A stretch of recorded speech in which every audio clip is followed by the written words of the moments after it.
भारत के सबसे विशाल नेटवर्क यानी इंडियन रेलवेज की हैरान कर देने वाली नौकरशाही में आज हमारा ध्यान इस विषय पर होगा, रेलवे सर्विस कंडीशंस। ये नियमों की एक ऐसी दुनिया है जो किसी आम कॉर्पोरेट जॉब से बिल्कुल अलग है। शुरुआती रिक्रूटमेंट नियमों पर ही गौर करें तो तुरंत समझ आ जाता है कि ये कोई नॉर्मल रूल बुक नहीं है। मिसाल के तौर पर अगर किसी पुरुष कैंडिडेट की एक से ज्यादा जीवित पत्नियां हैं या किसी महिला कैंडिडेट ने किसी ऐसे व्यक्ति से शादी की है जिसकी पहले से एक पत्नी है, तो उन्हें सीधे तौर पर अपॉइंटमेंट के लिए अयोग्य यानी इनएलिजिबल मान लिया जाता है ना हैरान करने वाली शर्त। इन विस्तृत नियमों को ठीक से समझने के लिए हम इस एक्सप्लेनर में एक रेलवे कर्मचारी के सफर को 6 मुख्य पड़ावों में बांटेंगे। Joining the railway ranks, health और agreements, proving date of birth, transfers and liens, securing a permanent post और आखिर में the lifetime paper trail. तो चलिए शुरू करते हैं पहले पड़ाव से, जॉइनिंग द रेलवे रैंक्स। इस official general conditions of service document को देखिए। यहाँ भर्ती के नियम बेहद सख्त हैं।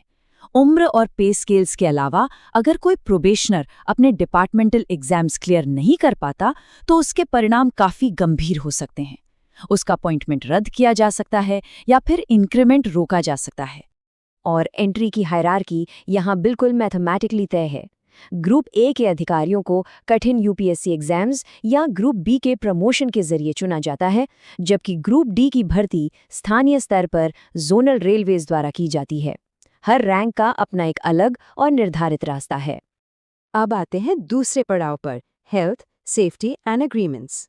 एक परमानेंट पोस्ट हासिल करने से पहले हर कर्मचारी के पास मेडिकल फिटनेस सर्टिफिकेट होना बिल्कुल अनिवार्य है। कुछ खास कैटेगरीज में फर्स्ट एड सर्टिफिकेट और उसके रिफ्रेशर कोर्सेज का होना भी जरूरी है। लेकिन जो सबसे दिलचस्प बात यहाँ निकल कर आती है वो ये कि स्पेशल क्लास अप्रेंटिसेस और प्रोबेशनर्स को खुद भारत के राष्ट्रपति यानी प्रेसिडेंट के साथ एक स्टैम्प्ड सर्विस एग्रीमेंट साइन करना होता है। आगे बढ़ते हैं तीसरे पड़ाव की ओर, proving date of birth. Service में आते वक्त किसी कर्मचारी की सही उम्र की पुष्टि करना एक लंबा प्रशासनिक कदम होता है, लेकिन इस उम्र को प्रमाणित करने के लिए मांगे गए दस्तावेजों की लिस्ट थोड़ी अनोखी है। यहाँ एक मजेदार ट्विस्ट है। जहाँ स्कूल सर्टिफिकेट्स, मैट्रिकुलेशन या म्यूनिसिपल बर्थ सर्टिफिकेट्स मान्य हैं, वहीं नियम पुस्तिका एक चीज को सख्ती से बंद करती है, जन्म कुंडली। जी हाँ, जन्म तिथि प्रमाणित करने के लिए हॉरोस्कोप को किसी भी हाल में वैलिड एविडेंस नहीं माना जाएगा। एक बड़े प्रशासनिक मैनुअल में इसका अलग से जिक्र होना सच में काफी रोचक है।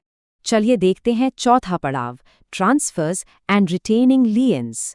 कर्मचारी आमतौर पर अपनी पहली पोस्टिंग वाले रेलवे में ही रहते हैं, लेकिन ट्रांसफर्स की शर्तें काफ़ी स्पेसिफिक हैं। सीनियर ग्रुप ए और बी ऑफिसर्स को ज़रूरत पड़ने पर राष्ट्रपति द्वारा पूरे भारत में कहीं भी ट्रांसफ़र किया जा सकता है। वहीं ग्रुप सी और डी स्टाफ के ट्रांसफर्स आमतौर पर सिर्फ खास हार्डशिप यानी परेशानियों की अपील पर ही होते हैं।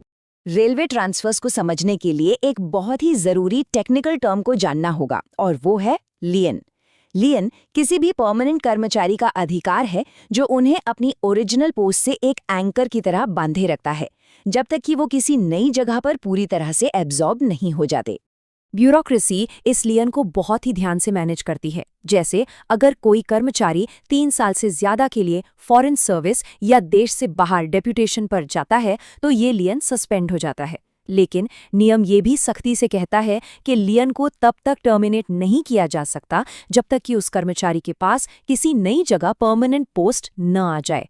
किसी को भी बिना किसी पोस्ट के आधार में नहीं छोड़ा जा सकता। अब वक्त है 5वें पड़ाव का, securing a permanent post. Permanent यानी सब्सटेंटिव पोस्ट के नियमों के पीछे का प्रशासनिक लॉजिक इस डॉक्यूमेंट में बिल्कुल शीशे की तरह साफ है। ये व्यवस्था इस तरह डिजाइन की गई है ताकि किसी भी तरह के एडमिनिस्ट्रेटिव ओवरलैप की गुंजाइश ही ना रहे। एक सख्त ऑर्डर मेंटेन करने के लिए रूल्स एकदम मैथमेटिकल हैं। रूल नंबर 1, 2 लोग एक ही पोस्ट पर परमानेंट नहीं हो सकते। रूल नंबर 2, एक व्यक्ति 2 परमानेंट पोस्ट पर एक साथ काम नहीं कर सकता। और रूल नंबर 3, कोई भी कर्मचारी उस पोस्ट पर परमानेंट नहीं हो सकता जिस पर पहले से किसी और का लियन मौजूद हो। और अब आते हैं 6वें और आखिरी पड़ाव पर, the lifetime paper trail.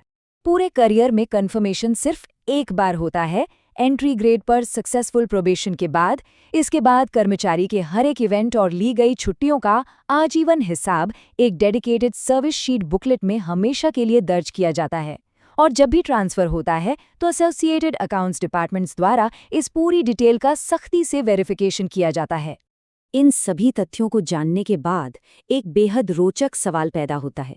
सोचिए जरा, अगर इतने कड़े नियम सिर्फ एक अकेले व्यक्ति के करियर लाइफ साइकिल के लिए बनाए गए हैं, तो उन लाखों रेलवे कर्मचारियों के ट्रांसफर्स, लियंस और सर्विस शीट्स को एक साथ बिना किसी गलती के ट्रैक करने वाली इस प्रशासनिक मशीनरी का आकार आखिर कितना विशाल होगा? ये एक ऐसी बात है जो इस मशीनरी के स्केल को एक नए नजरिए से देखने पर मजबूर करती है।